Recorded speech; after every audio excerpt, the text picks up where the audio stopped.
Hello, today we are going to make this popular cake that originated from Germany, and this is called the Black Forest Cherry Cake.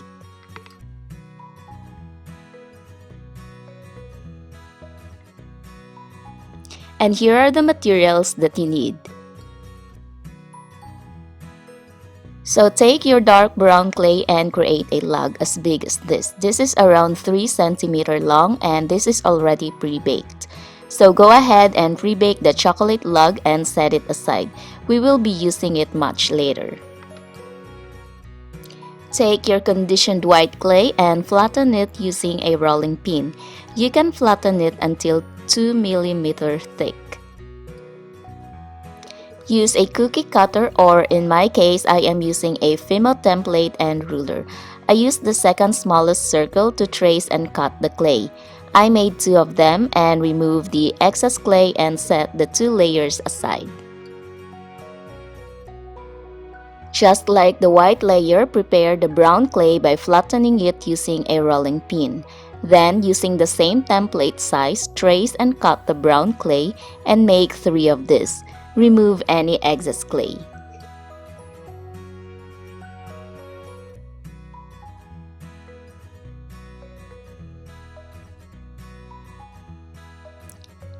Then we are going to add the layers together, and what we want to do here is to sandwich the white layer between the brown layers.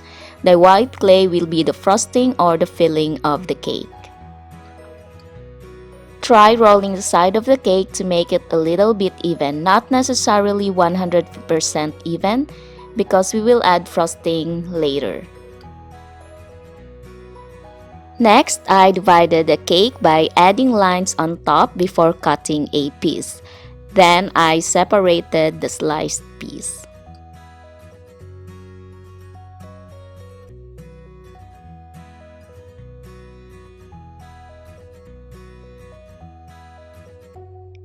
Then I added texture using a felting needle.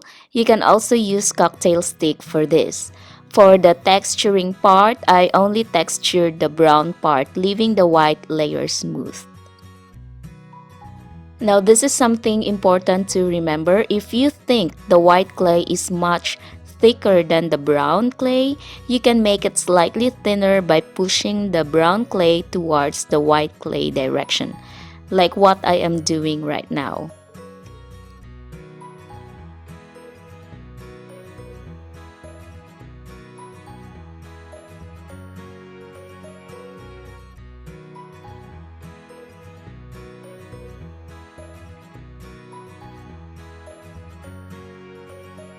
Next, I added red cherry bits on the sliced cake using the dark red clay.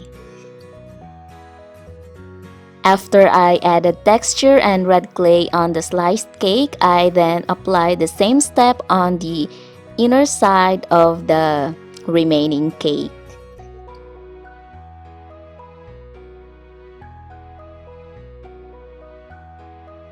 So here's a look of the textured cake, and you might notice that it looks dry, but don't worry, because later on after you bake them, you can put a glossy varnish to make it look moist.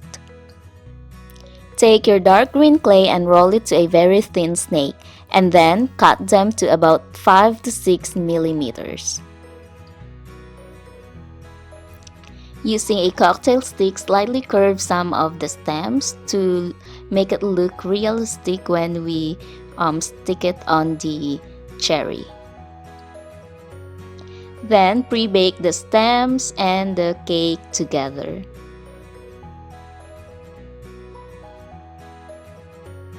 Next, prepare your conditioned red clay to make the cherries.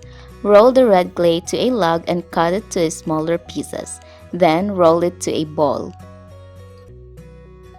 Using a cocktail stick, add a small hole and stick the stem in it. Then seal the hole by pushing the clay towards the stem, and then add some texture. After that, you can pre-bake the cherries.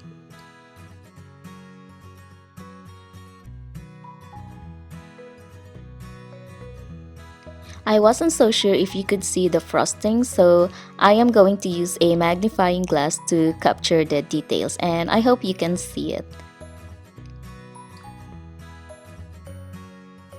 So take your conditioned white clay and roll it to a ball and make a pointy end. Using a sculpting or dotting tool, make line all around the ball, then create a deep indentation on each line to create a ridge.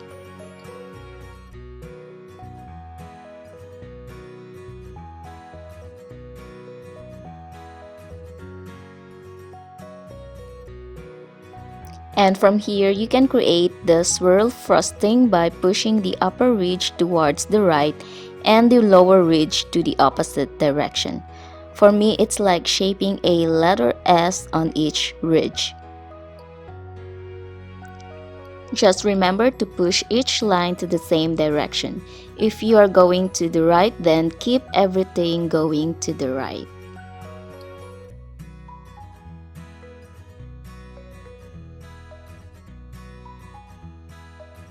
After making the swirled frosting, you can then add the pre-baked cherries on top of the frosting. I made a total of 9 frostings with cherries on top. So here's the frosting that I made earlier, which is a composition of white clay and liquid clay. First, I covered the side of the cake with a white frosting and then followed by the top of the cake.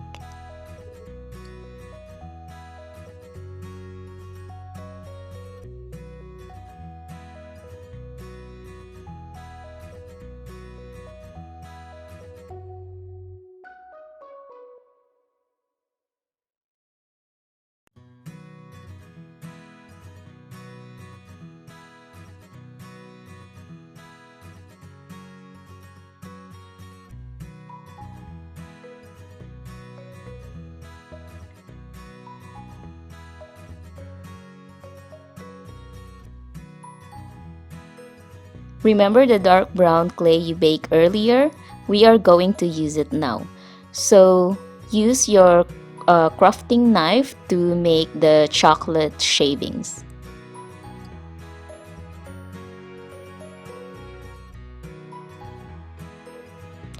After you have collected enough chocolate shavings, add them to the sides and the top of the cake.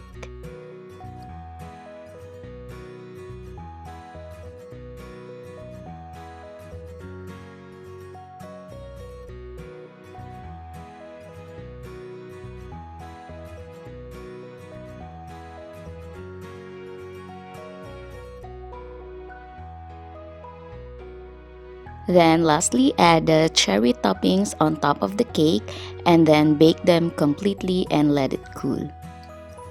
Here's the final look of the cake and already sealed with a varnish. Thank you for watching this tutorial. I hope you enjoyed it. Please help me grow my channel by clicking the subscribe button. Thank you and see you next Saturday. Bye bye!